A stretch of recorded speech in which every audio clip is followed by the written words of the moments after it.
Page 217 of The Unfolding is the story of Jep and Jessica Robertson. I got back from that trip. That's when I told Jessica, God opened my heart. Okay, I'm all in on this. It changed us. We went in it thinking we're going to bless this child. It's been more of a blessing, I feel like, for us. And it hasn't been always easy. There's been times it was downright hard. God's story has been unfolding. Since the beginning of time. He invites you to be a part of it. Another page in The Unfolding. Hey, this is Meredith Foster. When Duck Dynasty premiered in 2012, it took reality TV by storm. For 5 years, the series portrayed the lives of the Robertson family, including parents Phil and Kay and brothers Jace, Willie, and Jep, and their successful family business called Duck Commander. In fact, we shared the story of Miss Kay Robertson and the early years of her marriage to Phil on page 180 of The Unfolding. Well, those 5 years of television were what youngest son Jep refers to as the blur, a time when their family was busy filming episodes, doing speaking engagements, and for Jep and his wife Jessica, raising 4 young children. It was during that time that Jessica began feeling this longing. She so wanted to adopt a child. Jep was not on the same page. In that busy season, he couldn't imagine adding to their family.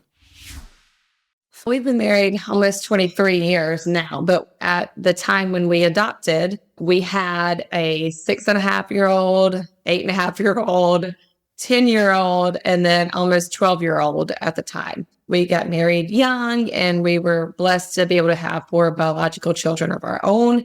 But by the time we had 4 kids, I was 28 when we had our 4th kid. But I'd always wanted a big family, and we were really blessed. But kind of my early 30s, I couldn't have any more physically, but I had just really felt the yearning to adopt. And we had lots of family members that have adopted, and our church working with different orphanages, and kind of just being exposed to other children in need. And we were super fortunate at the time. We were filming Dynasty. So it really became for me, the yearning was so intense. I felt as a child of God, like this is what we should be doing. You know, we should be opening our home. We love people. We love kids. And so for me, it was a little different from Jep. I felt really called to adopt. And obviously I know that was the Holy Spirit, but it wasn't for probably a couple of years later that Jep really came to feel that calling as well. I will say during that time, as far as what life was like, I call it the blur. Because filming that show, I mean, it was great and awesome. And a lot of people ask me today, they're like, or tell me, they say, man, thank y'all for making a show we could watch with our whole family. We didn't have to worry about the content. And in fact, it was spiritual and it always had a good message. And I'm like, oh, thank you so much. But doing it was a lot of hours, a lot of long days. And we did a lot of going to churches and stuff on the weekends and different speaking things. So I don't remember a lot of it. That's why I call it the blur. It's like, ooh, it was a lot of work. Yeah. But after we had 4, just kind of right, I was like, look, and I think this is kind of what I've talked to other adoptive dads, and they say the same thing. It's kind of like, if you are lucky enough to have biological kids, then you're kind of like, hey, look, we're good. Like God has blessed us. We don't have to adopt. We're good. That's kind of how I was. I went on a mission trip to the Dominican Republic, and our church had an orphanage, and those kids were just so sweet. It was funny. We gave them some toys and they were, oh, this is great.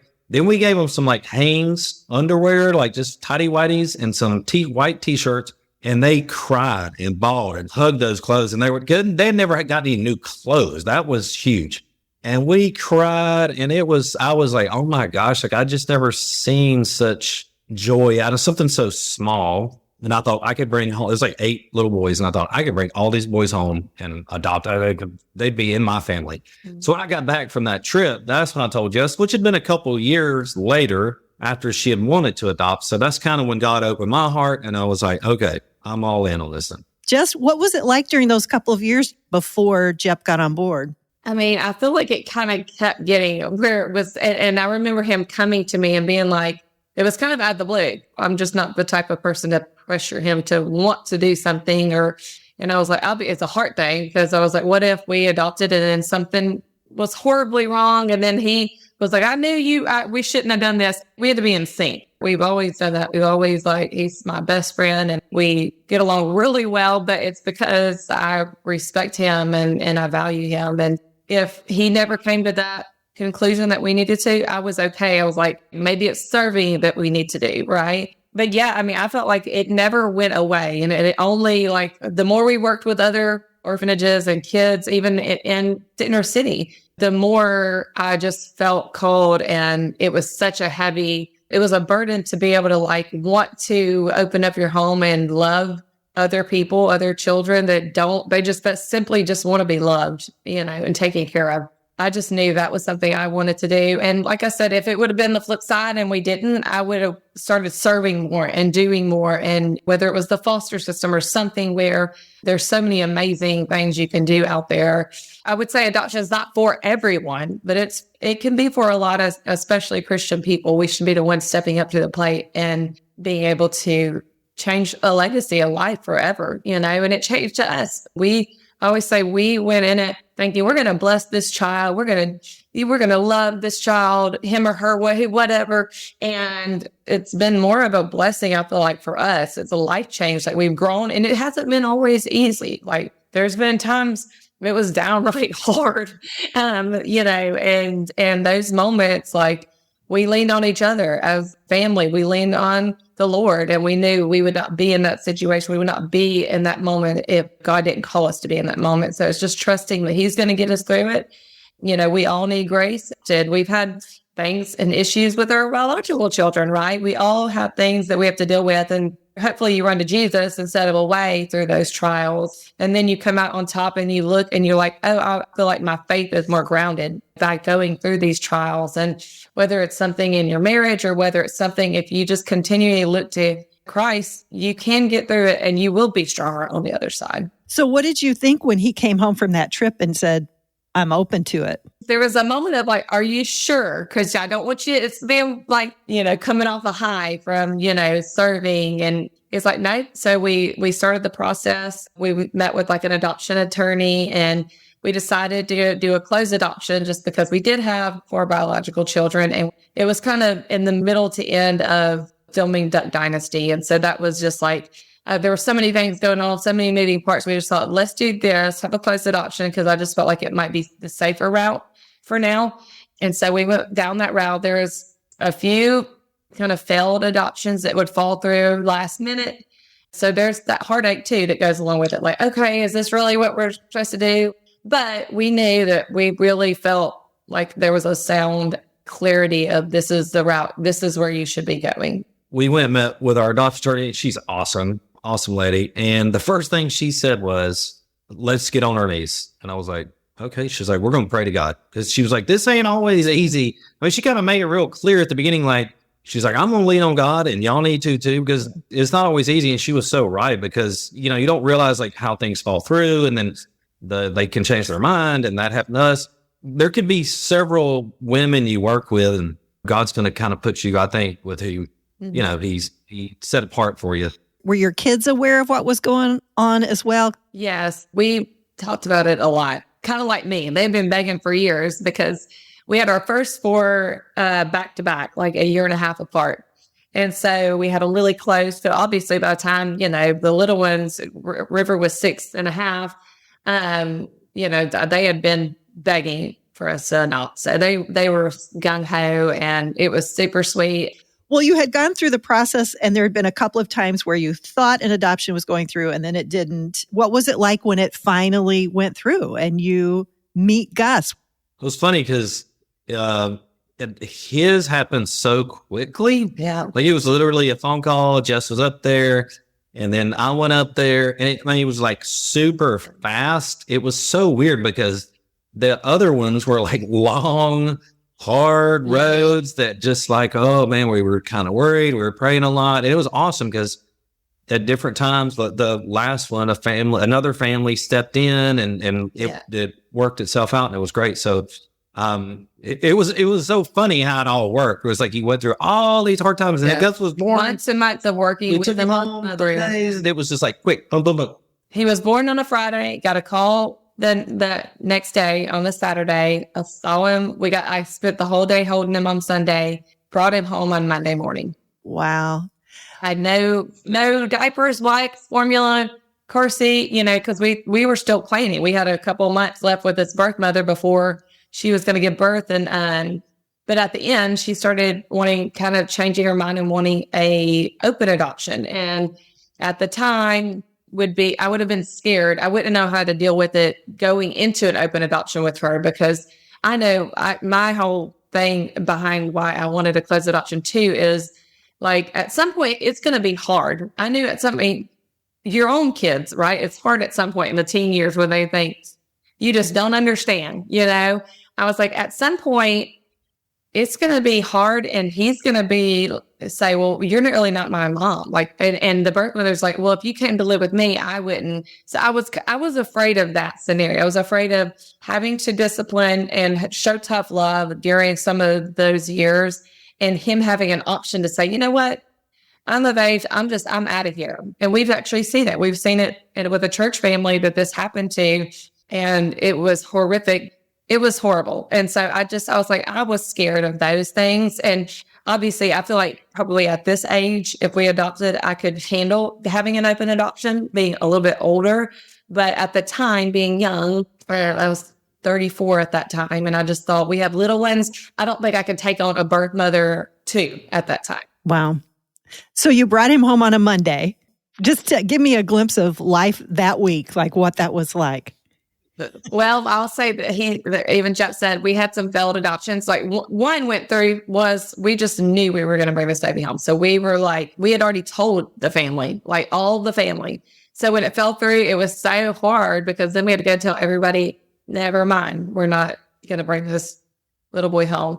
And so he was so out of the blue. We didn't say those few days that we got the call. We didn't tell anybody anything. Not even our parents didn't know. Because I thought, it's too hard. It's too hard to say, yeah, we're going to, and everybody's excited for you. And then, so we brought him home Monday, and we sent a picture to the group family text little chain.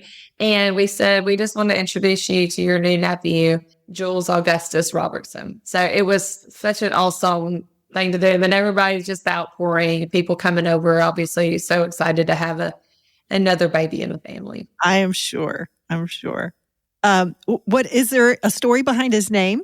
So Jules is actually my first name. Oh. Yeah. But the only people who call me that is my dad and Jess when she's mad at me. Or I just say to the teacher, I'm like, Jules. Yeah. So yeah. It's Jules Jep. Yeah. Jep. That's not like but he's always gone by Jep. Yeah. But yeah, so Jules Augustus is his name. I always liked Augustus. Augustus McCrae actually was a very good character in The Lonesome Dove. Great little mini series. And I just always liked that name and Jessica too. So, I mean, like I said, there wasn't no trials. I would say like the first 2 years, the baby stages, and then, when he was around 2-ish, we kind of noticed that he had some sensory issues, which we had never dealt with our 4 biological kids. So that was something new that we had to start looking into, researching. How do we raise a child that like has sensory issues? How extreme can these be? There's different levels. And so, there were some hard years, even for our biological children, that had to deal with the amount of time it took to try to figure out how to change some of our parenting to adapt to helping him grow up and be a godly man and to know Jesus. And, each one is so different. And I say that to say, like, we've had moments with different ones of our biological children that have been tested our patience. But it's one of those, like, I think when you really come to know Jesus and you know how much he did for you, and to know the grace and daily surrendering, and daily we need forgiveness and grace, that, it's easy, obviously when you can get to that point in your marriage where you're like, okay, like we're on the same team, we're rooting for each other, so we can show grace to each other. We're going to make mistakes, when you kind of become that unit. The same for our kids, when hopefully they know. I mean, we still have young ones that, there's moments in their teen years that they just feel like we're not on their side. And I'm like, I'm your biggest advocate, So once they kind of, realize that, then it's kind of come full circle with even those hard years we had with Gussie, of learning how to deal with certain things. But now they're all moved back. Actually, our college kids have moved back. They just moved back this past month, and they're going to finish college here. And so that a lot of it, so they can be a part of Gussie's life and see him growing up. And we just found out our oldest, who just celebrated their 1-year anniversary, is expecting. So we're going to be grandparents. It's a surprise. Yeah, this is new news, but we're going to be grandparents in February. So we'll have a grandbaby and a 9-year-old. So that'll be interesting and fun. But Gus is so excited to be an uncle. He is going to be the best. He's going to be the best. I bet he will. So you've talked about, obviously with every child, biological or adopted, there are challenges that come. I'm sure there have been challenging seasons. As you've walked through and you look back over like even the adoption process, what was happening in your faith and your relationship with God? How did he stretch you and grow you through that season? It was just mentions, and this is, I guess, when he was a little bit older, but he was probably 3.5 maybe. He was in there taking a bath, and he was scrubbing his arms really hard. And I was like, buddy, what's the matter? What's going on? Is something on your arms? And he's like, I don't want to be brown. I want to be gray like you. And that was kind of our first introduction of him, being a different race. And for him saying something, because he really, really hadn't said anything up to this point. And it broke me. I was just like, oh my gosh, I cried. I was like, buddy, I love you so much. You're perfect. Just the way God wanted you to be. And it was tough. And that was kind of my first kind of like, oh, yeah, like this ain't just like roses. You know what I'm saying? Oh, well, and it went on for years of him continually asking that. Well, I don't understand, but why? But, and I was, it's just that kind of reaffirming like who we are in the kingdom. Like we're all adopted through Jesus. And the same thing is like, God doesn't make a mistake. So whether you have a child that there's like a disability, whether it's physical, mental, whatever, or you're a different color, like God doesn't make a mistake. He has designed you just the way he wanted you. There wasn't a mistake, that he's incapable of making a mistake. So it's just standing firm on that truth. But it still was hard. His little mind he wanted to just be normal. He wanted to fit it. What he thought was normal. He wanted to look like his mommy and daddy. That's what he thought would be normal, But we had to go through the lots of adoption stories where he could see it from an outer, from not being a part of the family. Like, oh, I see. Okay, yeah, they do love them just the same. It just took his little mind to, I say a pretty long time. I feel like it's less now. But it took years of just asking every so often, well, I still don't understand why I'm different, and so those are hard. It's hard to tell a child, and tell them how much you love them and you would die for them. And you were chosen to be a part of this family forever. God had led Jep and Jessica on this adoption journey. He was with them through the high points, and he'd be with them through the hard. And he was going to use their story to teach Jep and Jessica about the kingdom of God and to help other adoptive families. Funny how you can learn really from kids about race, really, because Gus still, and to this day, he'll be like, I don't understand why people say I'm black and you're white. Now he'd say, you're peach, obviously, and I'm brown. And he's so right, because he's like, it's not that big of a gap, as people want to say. It's like we're all shades of wheat. It's like, it's not that different. Yeah. Yeah. Just actually, we did a podcast a week ago, maybe. And we got off, him and Lily, our oldest, were on the couch. So I was like, just don't say a word, So when we got through, because I talk about the book, and I'm like, a lot like Valor, Gus is different. He's a black child adopted into a white family. And then I got off and Lily goes, he did not like you saying that. He said, I am not black, I'm brown. And so it was those little things where I was like, I don't know what's right to say, but it was just a moment where he was like, wait a minute, like, but we think that's why I feel like he knows now, like there's like, we're all a part of the kingdom. We're all one race, the human race. We have different shades on the outside, but we all are the same. Can you remember like moments along the way where you felt like God showed up for you in the hard? I would just say, I mean, for Gus, besides the sensory stuff, he is very, as my dad would say, he's high strung. And you can say, I don't know, ADHD. I don't know what all the terms are, but he has a very high motor. And, it was hard because none of the rest of our kids are probably some of the most chill, they're just very not like that. And I'm super not like that. And it was tough and it took a lot of prayer. And what's awesome is it led me to, I work with a group now, All God's Children International, awesome people. And remember, we read that book, The Connected Child, which is really awesome. And if you have adopted, it's a good thing to read about why your kid could be different and genetically why, and all these other factors. And I learned so much. I ended up working, just reading that book, and then I'm like, I'll work for them now. I've learned so much because of it. And that super helped us understand like why he's different, and that's okay. And we can get through it. And like, you get to the point where you're having to discipline. Don't touch a light socket. Don't do this. Don't, and things just weren't clicking. It was like little, the way we did it with for biological kids isn't working with him, so we have to take a different avenue or approach. And just knowing like, just because we got him when he was 3 days old. So I was like, there's been no abuse in his life. Like, so there's no excuses, that's kind of where I thought. But then when we were introduced to All God's Children International, they just taught us so much about other things that could happen in utero. That trauma starts way before being in the world, right?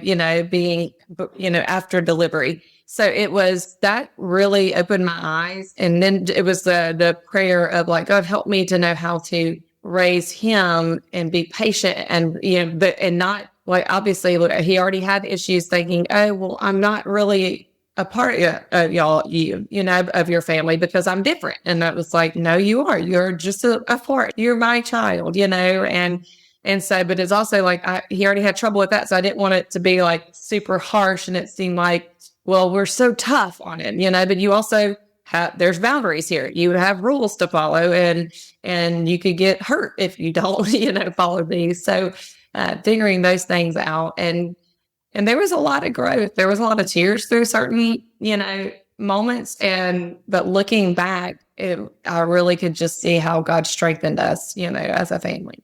He is, like he said, he's high energy, but he has such a fun personality. He's very generous. He's very kind-hearted. He's very sweet with he loves other animals. He loves people and his little friends. And I just think like how amazing he is now and where God's going to lead him. And he has such a kind heart. Like we don't have someone on the streets without him begging for us to stop and give them money. And so he just has such a sweet, kind heart. He's done it for years. And he said, he loves sports. And he's like, if I make it to the big leagues and I'm really successful and I have money, I'm going to build big apartment complexes for all the homeless people to live in. So they don't have somewhere, so they don't have to live on the street. That was his goal at 8 years old, is to be able to able to do that. So it just shows a little bit about, God's creation, of how he is, he's raising him through us. When did the idea for the book come about? Well, a year before we were introduced to Brave Books, but we just fell in love with what Brave Books was doing. Just all the sweet stories. They sent us all these books and we got to show them to Gus. And this past year, he has fallen in love with them. He has all of their books. In fact, we probably have a couple of copies because he loves them so much. He keeps them on his little cool vintage suitcase that I have.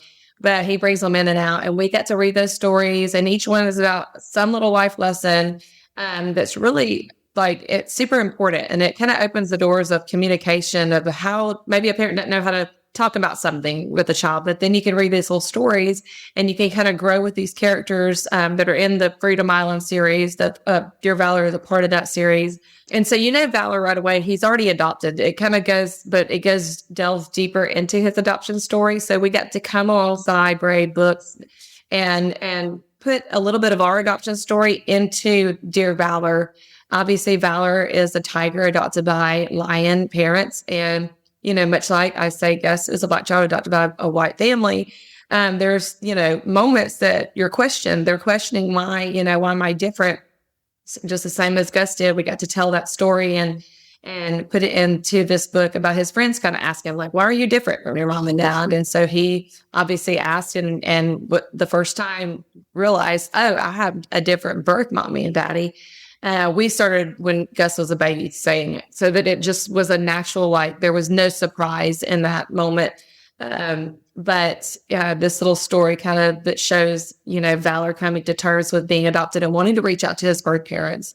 And I won't give away how the book ends, but it's just a sweet, affirming, unconditional love of a family, no matter how you come into a family. And, a lot of it's not, for even adopted kids. It's for other kids that don't know anything about adoption. They never really talked about it or thought about it, or maybe they didn't know, was it a good thing? Is it a bad thing? Or is it only for kids? What's the situation here? Right. So we wanted other kids to be able to read a book and see a story. And even let Jep tell you about our niece and nephew, Al. Yeah. So my oldest brother, it was funny. He read the book to him and, they were like, oh my gosh, that's how Gus got in. That's how he became a part of Jep and Jessica. It was like really cool. They hang out all the time, but they didn't exactly know that he was adopted or how the adoption works. And so even my own little nieces and nephews learned some stuff. So very cool. Very cool. And so the book is, if somebody wanted to get a copy of it, where's the best place to do that? So you can get Dear Valor along with all their other amazing books at bravebooks.com. This was a part of the Freedom Island series. And then if you sign up, then every month you get a new book. Each book has a different life lesson, and they're all traditional biblical values taught in them. And each one has a fun activities you can do at the back of the book for the siblings to do with them, parents to do with their kids. And it kind of just helps the communication of talking. And, maybe, like I said, you don't know how to talk about a certain topic or situation, but it just is a sweet way to grow with these characters and also learn life lessons. I mean, and what drew me to Brave Books is like, actually my sister-in-law, my brother Jace's wife, Missy, she had wrote a book like a year and a half ago, and we thought it was awesome. And then I just learned more, like Riley Gaines wrote a book, and she's awesome. We've done some events with her. Kirk Cameron wrote. So it's like a lot of the authors I truly respect, and they're awesome Christian people. So it's like, I want my kids reading the books they write, and I want other kids to read them as well. So I would love to just kind of go back to the two of you personally. I mean, you look back over this journey that's now, I don't know how many years into it since you first started thinking about adoption. And you think back to like what your faith was like, your relationship with God was like back then, and all that you've been through. How would you say God has used this to transform you or your faith or your understanding of Him? So goodness, I really feel like through a lot of those trials, just the ups and downs of not knowing how to handle certain situations with raising a child with some sensory issues, and him feeling different, and just constantly having to reaffirm, you're one of us. You're my child. We love you forever. There's nothing you could ever do or say that will ever make me stop loving you. Always is really just, through that, either you're going to run to Jesus or you're going to run away. And I feel like we both were grounded in our relationship with each other and with our children. Like, we're going to run to Jesus every time, always. And through it, they're looking back, just how He strengthened us to lean on Him. Sometimes we think, I feel like sometimes I want to handle everything on my own, right? And so I don't want to put anything off on someone else, but God's like, put it off on me. And that's hard sometimes, even as,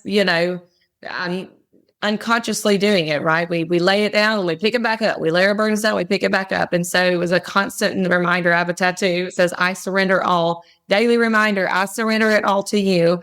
But going through that, it's being able to see the beauty and his love for us, and his love for our children. And so I think it's just helped us to lean on him more. This is in our book. The back, there's actually some cool games and stuff. My Uncle Si was like, we were on his podcast and he was like, those games at the back, which are basically for kids and their families. He was like, I had more fun playing them games by himself. It's hilarious.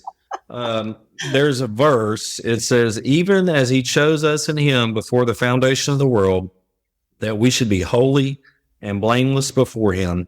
In love, he predestined us for adoption to himself as sons through Christ Jesus, according to the purpose of his will. That's Ephesians 1:4-5.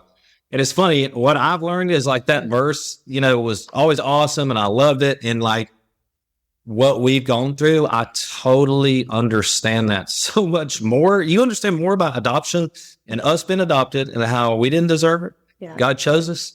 He loves us no matter what. Yeah. And it's the same thing with Gus. It was like, I really understand that now. Yeah.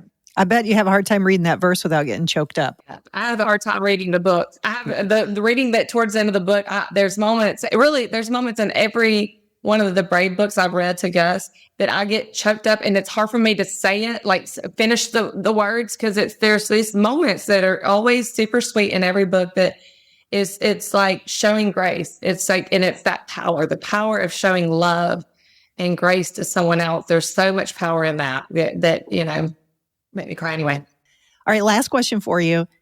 Let's assume there are going to be some folks who are listening and they have been thinking about, or maybe they've been experiencing that intense yearning and thinking about adoption. What would you say? What would be your words? I would say it's totally worth it. And it's amazing. And it can be hard at times. Mm-hmm. And I would just go ahead and self-plug here. Or not really self, but All God's Children International, who I work with, we do international adoption. So you can check it out. They have some awesome resources. Even if you don't adopt through them, they have some stuff. One thing called Forever Family that kind of just teaches you about adoption and how it all works and everything. So they're an awesome organization. And that this whole process has led me to working for All God's Children, which is pretty cool because I never would have thought, 20 years ago, I'd be doing that. And I absolutely love it. And it's awesome. So yeah, it changed my whole life. Yeah. So what I do for a living. So yeah. I would just say, this prayer and being aware, like getting more research and seeing what doors to go into. We had friends that started fostering after we adopted Gus, and they had adopted and they've had lots of kids coming through in their home. And not just that, it could be, like I said, even for me, I didn't know, I felt like I really wanted to adopt, but I just love children in general. And whether, I don't care where they are, I'm constantly like, get on their level, show them that they're important and they're loved and they're valued. And so, just delving more into, being a unit and figuring out, is this something is going to be good for our family? There's going to be trials, research, and no kind of heads up, because we didn't do that, but we knew we already had 4 kids and it was not always easy, right? There was health issues and things like that. So, but it always is better to be a little more aware. But obviously, if you feel that calling, then it's a Holy Spirit thing. It's not you. The book Jep and Jessica wrote is called Dear Valor. It's a part of the Freedom Island series from Brave Books. It's about love, adoption, the unbreakable bond of family. You can pick up a copy at bravebooks.com. Jep mentioned that he now works for All God's Children International. It's an orphan care ministry, answering God's call to provide the love and care that every child deserves. If you want to know more about the work they do, visit allgodschildren.org. You can see more of Jep and Jessica on their family's new show. It's called Duck Family Treasure. Huge thanks to Jep and Jessica Robertson for sharing their story. Hey, we'd like to hear your story on The Unfolding. Every Christmas, we share a special episode. You can't read the Christmas story without running into angels. They're all throughout Scripture, and it turns out many of you have encountered an angel. If you have a story, I would love to hear it. Click the green microphone button on the unfolding page at wowgod.com or look for the link to share your story in the show notes. Would you like to help this kind of inspiring storytelling grow? When you support the Wow God Podcast Network, you allow us to create podcasts where every story gives listeners a chance to say, Wow God. You can make a gift of any size at wowgod.com. I am so thankful to the team of people that help make every episode of The Unfolding possible. Lindsay Caparoon, Michael Shermack, and our amazing producer and podcast network director, Jason Rackow. The Unfolding is a Wow God production. Discover more at wowgod.com.